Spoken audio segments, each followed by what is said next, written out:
Hi, I'm Chef Carolyn Shelton, and today I'm making my special Zydeco crab cakes.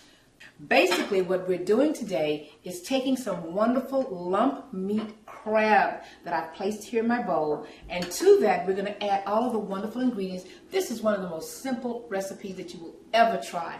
So here we have crab meat.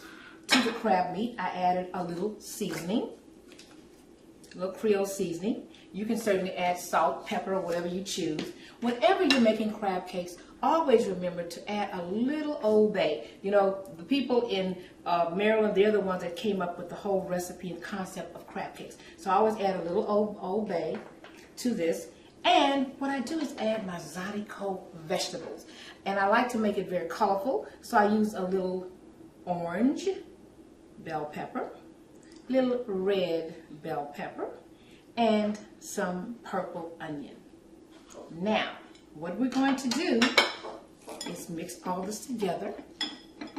And if you'd like, you could always add an egg to it, which I didn't do today. And you just bind all this together. Shape your crab cake. Squeeze all the liquid out as much as you possibly can. Squeeze. And you want to place it on wax paper, foil, whatever you have available at home.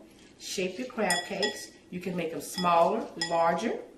They can be used as an appetizer or main course. Make this one pretty big.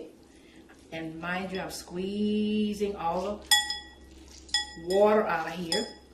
And here you have easy, quick crab cakes. Now, to this crab cake mixture, when I'm ready to fry them, I'm going to use a little panko, a little flour, and I've added a little seasoning to my flour.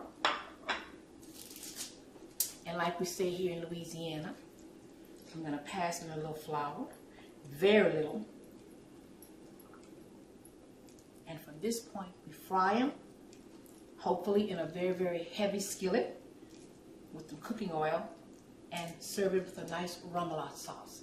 This is Zydeco crab cakes. Delicious.